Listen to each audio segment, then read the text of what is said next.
guys? Welcome to another episode of Totally Inspired with me, your girl, See What Do They. It's been a while since we've caught up, but I'm glad that I'm able to talk to you once again and shoot another video on this channel. Hello queens, hello phenomenal women, hello inspirational women.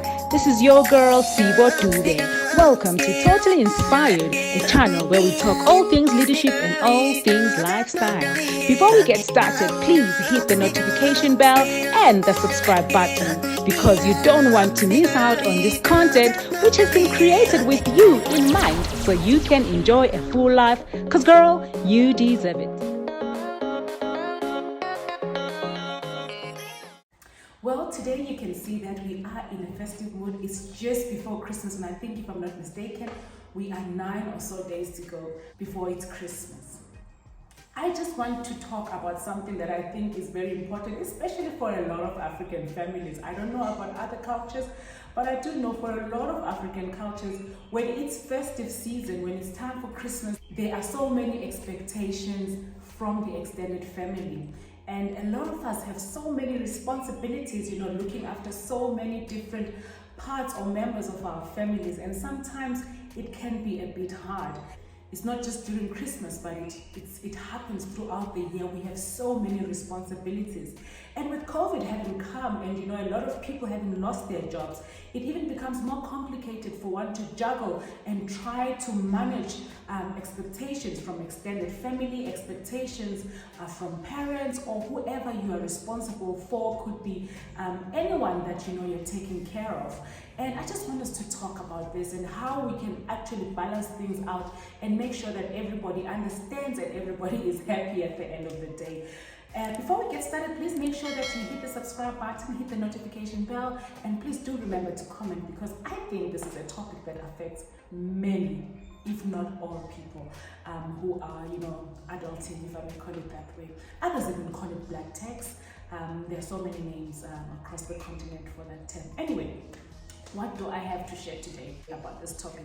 As I said, it's not about Christmas only, but it happens throughout the year. But I chose to talk about it now because it's Christmas and a lot of people will be going home and they'll be seeing family. First of all, we need to manage expectations by communicating. So you need to communicate. If, for example, your financial circumstances have changed, it could be more responsibilities, it could be issues of you having lost your income or having part of your income having been reduced. It's important to speak to all your dependents, all the people that depend on you, to let them know that things are no longer the same, so that you manage expectations. And when you get home, it's not an issue of, you have downsized, or why didn't you bring this, or why didn't you bring that. I know sometimes we find it so difficult to have conversations, especially with people that we are so emotionally invested in, like parents, for example, or children, or any other people. It sometimes can be awkward to have those conversations. But trust me, it is even much better to have that conversation rather than straining relations with them by not communicating and they don't know what has changed. Let's talk about the in-laws. I mean, how do you balance between your parents as a woman and the parents of your husband, especially when resources are tight? It's important still to communicate to both sets of parents and let them know that things have changed and that affordability levels have dropped, so that you are managing circumstances, you're managing expectations, and you're managing the situation well ahead of time.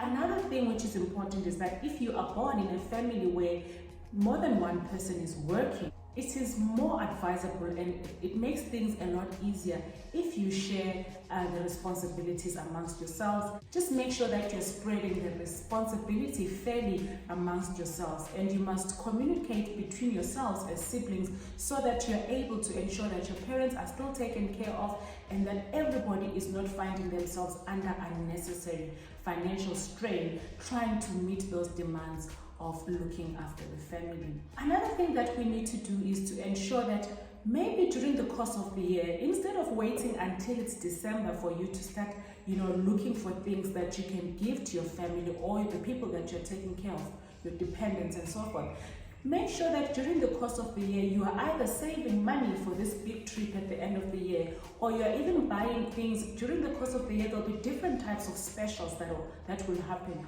Of course, you need to look at the type of stuff that you are buying and putting aside. So if it's food, obviously there are issues of expiry dates and so forth. But if it's items that can be bought ahead of time and there is no compromise with the quality, then by all means try and spread the financial burden throughout the course of the year by saving or by putting things aside, especially buying things when they are specials. Don't wait until it's the end of the year and just scrambling to put everything with one salary from that month. If you didn't have a bonus, for example, it even makes things more complicated. Of course, remember, January comes with its own challenges. You'll have responsibilities. You shouldn't be surprised, because the same people again will expect you to assist them with the responsibilities that come at the beginning of the year. These are things like school fees, school uniforms, school books. So when you plan at the end of the year, don't have a December mentality that doesn't go beyond the December month. Remember, there will still be January for you to take care of your own needs, the needs of your children, as well as those other people that you are taking care of. And you might ask, it's not always that people will understand when you communicate with them. Do expect that resistance from other people. Some people just do not understand. Expectations are set so high and they want those things as they expect them. What do you do in such a situation? Well, I wish I could give you, the magic bullet on how to address such situations when people don't understand. I would just say to you, hold your ground, because you are the one that is faced with the financial challenges at the end of the day. They won't be there with you when bills come your way. Stick to your game plan, and with time, people get used to the changes and adjustments. Stick to your game plan and don't change. Don't try and have conversations that go beyond what you'd have initially had with them, because that can easily spiral to something that you cannot manage.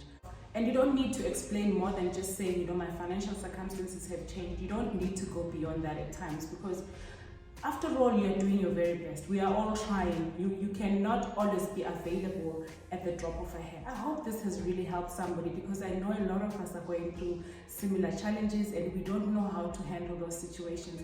They might seem like small issues, but I'm telling you, they can go a long way in changing some of the conflicts that we face as a result of being a breadwinner or being somebody that is responsible for the well-being of others.